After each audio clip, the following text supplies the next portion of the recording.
తాను చేసిన వ్యాఖ్యలపై వివాదం రేగడంతో మంత్రి కొండా సురేఖ స్పందించారు.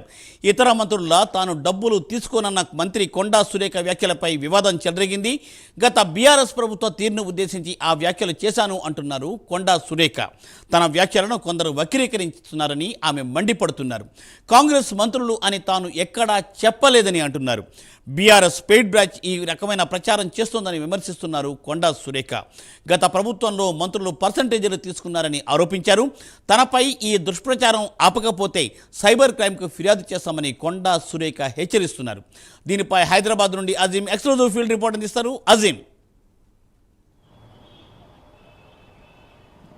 థ్యాంక్ యూ మూర్తి. ఏదైతే కొండా సురేఖ చేసినటువంటి వ్యాఖ్యలు ఏవైతే ఉన్నాయో, అంటే ఏదైతే గత ప్రభుత్వంలో అనుకుంటూ ఏదైతే ఫైళ్ళ మీద ఏదైనా పని జరగాలంటే ఏదైతే డబ్బులు తీసుకుంటే మంత్రులు సంతకం పెట్టరు అని చెప్పి ఏదైతే తను చేసినట్టు వ్యాఖ్యలు ఉన్నాయో ఆ వ్యాఖ్యల్ని ఏదైతే వక్రీకరిస్తున్నారని చెప్పి ఏదైతే కొండా సురేఖ తీవ్రమైన ఆగ్రహం వ్యక్తం చేస్తున్నారు. దీనికి సంబంధించి ఒక ప్రెస్ నోట్ కూడా రిలీజ్ చేయడం కూడా జరిగింది. ఏదైతే ఇలాంటి వ్యాఖ్యలు చేసినా ఏదైతే తన వ్యాఖ్యల్ని వక్రీకరించినట్టయితే ఖచ్చితంగా తగిన చర్యలు తీసుకుంటానని చెప్పి ఏదైతే సైబర్ క్రైమ్లో కంప్లైంట్ ఇస్తానని చెప్పి కూడా ఏదైతే కొండా సురేఖ ఏదైతే వివరణ కూడా ఇవ్వడం కూడా జరిగింది. అయితే తాను చాలా స్పష్టంగా చాలా క్లియర్గా తన వివరణలో చెప్పారు. ఏదైతే నేను అన్నది గత ప్రభుత్వంలో కమిషన్లు తీసుకుంది మంత్రులు పని చేయలేదు, నేను స్వయంగా చూశాను కాబట్టి నేను చెప్తున్నాను. సో గత ప్రభుత్వం అని చెప్పాను కానీ ఈ ప్రభుత్వం అని కానీ ఇక్కడ మంత్రులని చెప్పి ఎక్కడా చెప్పలేదు. ఈ ప్రస్తుతం మంత్రులందరూ కూడా చాలా చక్కగా పనిచేస్తున్నారని చెప్పుకుంటూ వచ్చాను. కానీ ఏదైతే బీఆర్ఎస్ పెయిడ్ వర్కర్స్ ఎవరైతే ఉంటారో, సోషల్ మీడియా పెయిడ్ వర్కర్స్ ఎవరైతే ఉంటారో వారు ఏదైతే ఆ బిట్స్ని కట్ చేసి వక్రీకరించే ప్రయత్నం చేస్తున్నారు, వక్రీకరించి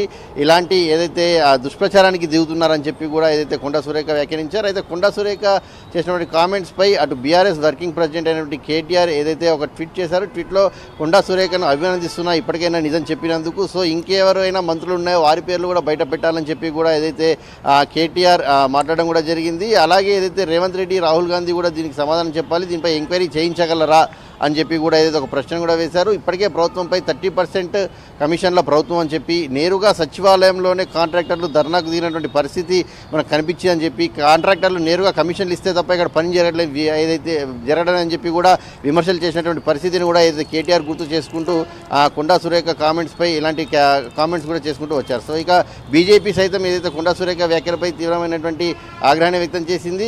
ఖచ్చితంగా ఏదైతే దీనిపై దర్యాప్తు జరగాలి. సో అసలు ఏ మంత్రి ఎంత తిన్నారనే అంశంపై కూడా క్లారిటీ ఉండాలి కాబట్టి ఖచ్చితంగా దీనిపై ఒక విచారణకు ఆదేశించాలని చెప్పి కూడా బీజేపీ రాష్ట్ర అధ్యక్షుడు కేంద్ర మంత్రి కిషన్ రెడ్డి కూడా ఏదైతే కొండా సురేఖ కామెంట్స్పై స్పందించడం కూడా జరిగింది. సో మొత్తానికైతే కొండా సురేఖ మాత్రం తన వ్యాఖ్యల్ని వక్రీకరిస్తున్నారని చెప్పి కేవలం సోషల్ మీడియా పెయిడ్ వర్కర్స్ ఎవరైతే బీఆర్ఎస్ ప్రతిపక్షాలకు సంబంధించిన పెయిడ్ వర్కర్స్ ఉన్నారో ఆ పెయిడ్ వర్కర్స్ తన మాటల్ని కట్ చేసి ముందు వెనకది కట్ చేసి దాని లేని తను చెప్పని పదాలను కూడా ముందు వెనకకు యాడ్ చేసి ఇలాంటి ఏదైతే వ్యాఖ్యలు చేస్తున్నారని చెప్పి ఖచ్చితంగా దీనిపై తగిన చర్యలు తీసుకోవాల్సి వస్తుందని చెప్పి గత ప్రభుత్వంలో మిషన్ కాకతీయలో ఏదైతే జరగలేదా, ఆ కమిషన్లు తీసుకోలేదా, అలాగే ఏదైతే దళిత బంధుకు సంబంధించి కూడా ఎమ్మెల్యేలు 30% తీసుకొని చేసిన స్వయంగా ముఖ్యమంత్రి చేసినటువంటి కామెంట్స్ని కూడా తను గుర్తు చేశారు. అలాగే గత ప్రభుత్వంలో నాయని నరసింహారెడ్డి చేసినటువంటి కామెంట్స్ని కూడా కమిషన్లు తీసుకుంటుంది ప్రభుత్వం అని చెప్పి చేసినటువంటి కామెంట్స్ని కూడా తాను తన ప్రకటనలో గుర్తు చేసుకుంటూ వచ్చారు. సో గత ప్రభుత్వంలో ఎక్కడ చూసినా కమిషన్ల మయమే ఉంది, మంత్రులందరూ కూడా పైసలు తీసుకొని ఒక పని కూడా చేయలేదు, ఫైల్ మీద సంతకం పెట్టేవారు కాదు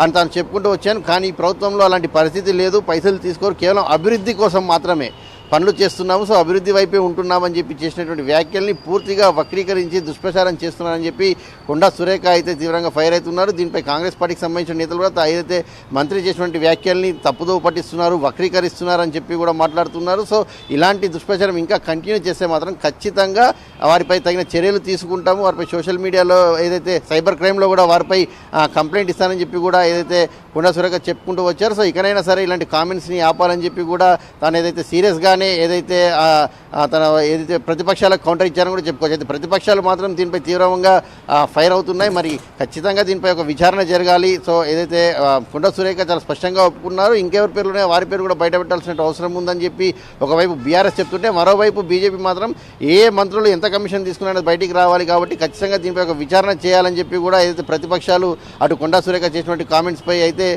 వాళ్ళు సెటరికల్గా ఏదైతే కౌంటర్స్ అయితే వేస్తున్నారు. మరి కొండా సురేఖ చేసినటువంటి ఏదైతే కామెంట్స్ ఉన్నాయో ఆ కామెంట్స్పై మరింత దుమారం రేగేటువంటి అవకాశం కూడా ఉంది. ఖచ్చితంగా దీనిపై మరింత ప్రతిపక్షాలు గట్టిగా మాట్లాడే అవకాశం కూడా కనిపిస్తుంది. మరి దీనిపై ప్రభుత్వం కానీ ప్రభుత్వంలో ఉన్నటువంటి పార్టీలో ఉన్నటువంటి వ్యక్తులు కానీ ఎలా దీన్ని తిప్పికొడతారనేది కూడా చూడాల్సి ఉంటుంది. కొండా సురేఖ అయితే వార్నింగ్ అయితే ఇచ్చారు. సో మరి వార్నింగ్ మరి ఏ మేరకు ఉంటుందనేది చూడాల్సి ఉంటుంది. కాబట్టి సైబర్ క్రైమ్లో కూడా కంప్లైంట్ చేస్తామని చెప్పుకుంటూ వచ్చారు. కాబట్టి మరి ఏదైతే కొండా సురేఖ వ్యాఖ్యలకి పులి స్టాప్ పడుతుందా కౌంటర్స్కి, లేదంటే ఇది ఇంకా మరింత దుమారం రేపుతుందా అనేది మాత్రం చూడాల్సి ఉంటుంది. Murthy, thank you Azim, thanks for exclusive details.